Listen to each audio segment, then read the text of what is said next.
जो ज्ञापन दे रहे हैं वो ज्ञापन अंग्रेजी में है, तो मैं उसको पढ़ूंगा नहीं। वो अश्विनी पलीवाल जो हिंदी में जो लिखा है उसको वो पढ़ेंगे।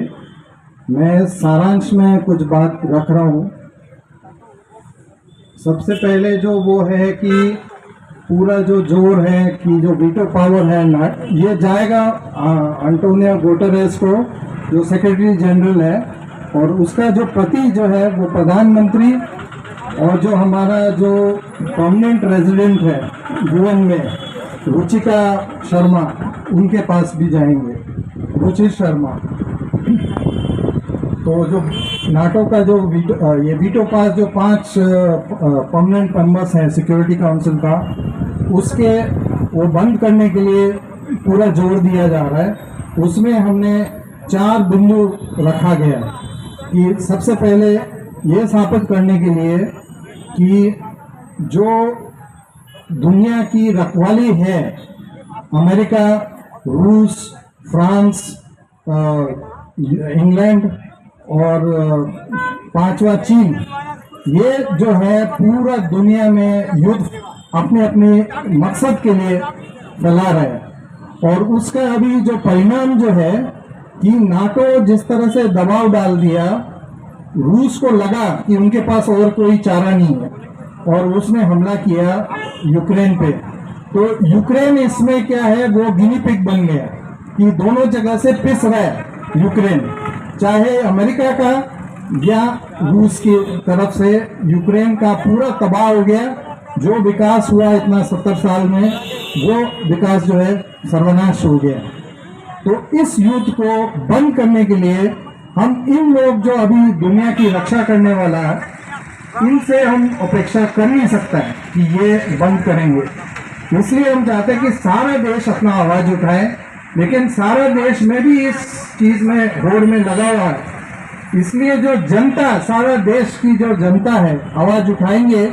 तो आखिर में हमने जो लिखा है कि हम उम्मीद नहीं कर रहे हैं कि आप हल करेंगे, हम अपनी तरफ से स्वर उठाएंगे और आप अपना भूमिका बनाओ, जिसमें हर देश को जनतांत्रिक अधिकार दो, ये संयुक्त राष्ट्र में। दूसरी बात जो है कि जैसे भारत के अंदर जो सांप्रदायिक भावना पैदा हो रहा है, उसी ढंग से विश्व स्तर पे जो सांप्रदायिक भावना पैदा हो रहा है। अमेरिका ने वो 9/11 के बाद बोला कि ये हम आतंक के खिलाफ आवाज उठा रहे हैं। तो अमेरिका जो खुद दुनिया में आतंक फैला रहे हैं, वो आतंक के खिलाफ उठा रहे हैं। इसका मतलब चोर की मां ज्यादा चिल्ला रहे हैं कि हम चोरी बंद कर देंगे। तो उसके लिए जो हमें जड़ जो है, वो और भी चीजें हैं, लेकिन जो जड़ हम मानते हैं कि मध्य पूर्व जो है, मिडिल ईस्ट, जिसमें तेल की खेल के लिए जो सारा देश वहां पे युद्ध की जो एक पूरा उसको मतलब कढ़ाई के रूप में युद्ध को ही जला के रखा है पूरा मिडिल ईस्ट को, वो उस असुरक्षा के चलते हुए जो वहां पे जो ISIS है, जो Islamic state of Iraq and Syria, वो पैदा हुआ इस पूरी चीजों में। जिसमें जैसे इराक को जो बहाना बना के जो कुवैत का युद्ध को रोक सकते थे, लेकिन कुवैत को कब्जा करने दिया, उसके बाद वो बहाना दा के वो इराक के ऊपर जो कब्जा किया, वहां पे जो पूरा असुरक्षा के माहौल पैदा किया। इस असुरक्षा मैदान में जो है Islamic state of Iraq and Syria जो पैदा हुआ, जिसके वजह से दुनिया में अभी 110 लाख 1100 लाख लोग मतलब अभी बेरोजगार बेघर हो गया और यूरोप के अंदर फैल रहा है। तो यूरोप के अंदर असुरक्षा का माहौल फैल रहा है और उसके ये सब चीज हर देश जो है उसको फायदा उठा के जो युद्ध का स्थिति पैदा करवा रहा है। तीसरा जो बिंदु है कि ये जो ड्रग्स या जो मानव की जो व्यापार जो हो रहा है, मतलब खासतौर से महिलाओं की जो व्यापार हो रहे हैं, बच्चे के जो व्यापार हो रहे हैं, और ये जो युद्ध की जो साधन है, मिलिट्री जो हार्डवेयर जो बेचा जा रहा है, उसको जो एक जनता के अंदर एक गुंडा तबका पैदा करना, ताकि वो जो है माहौल असुरक्षित करेंगे जनता के लिए। और सरकार जो खुद सारे सरकार जो है जनता की रक्षा के लिए जो खुद की पैदा हुआ शैतान को रोकने की जो बात हो रहा है, भारत के अंदर हो रहा है, अमेरिका ने करवा दिया, लैटिन अमेरिका में, बाकी देश में भी ऐसा स्थिति है। तो इसके लिए जो रोकने के लिए जो हमें जो स्थानीय उद्योग, स्थानीय जो गांव का जो है स्वशासन, उसको मजबूत करने के लिए जो कदम उठाना है, यह तीसरा पॉइंट हमने लिख दिया। और चौथा पॉइंट है एजेंडा 2030। तो ये खुद जो मन्नाराम जी जो पहले बताया था कि स्टॉकहोम में 1972 में जो बात चली, उसके बाद 1987 में एक किताब निकल है, 157 देश ने उसमें 197 कंट्रीज उसको साइन किया था, जिसमें 10,000 के ऊपर साइंटिस्ट भाग लिया था कि जो इस दुनिया के अंदर जो अभी जो युद्ध की स्थिति पैदा हो रहा है, सामाजिक असुरक्षा की स्थिति पैदा हो रहा है, पर्यावरण जो नष्ट हो रहा है, इस चीज के लिए सारा देश चिंतित है और उसके लिए कुछ करना चाहिए।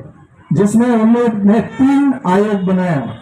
एक तो मौसम परिवर्तन का आयोग, दूसरा था कि जो रेगिस्तान बन रहा है उसका आयोग, और तीसरा जैव विविधता के आयोग।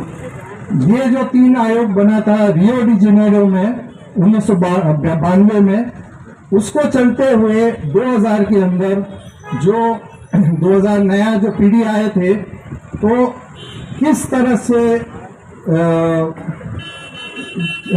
एक एक देश के अंदर या एक एक जगह का जो समस्या जो हो रहा है उसका आकलन कैसे करेंगे, उसके लिए मिलेनियम असेसमेंट टूल्स बने थे। ये जो मिलेनियम की जांच कैसे करें, तो यहाँ पे हमने उसको किया था जैसलमेर को लेके और भरतपुर को लेके। हमने देखा कि इसका कैसे इस्तेमाल होता है, क्योंकि आप लोग अगर मतलब हम अगर किसान को मदद करते हैं तो उसके जो पानी जो नीचे से निकाल रहे हैं उसमें जो मछुआरा को नुकसान हो रहा है।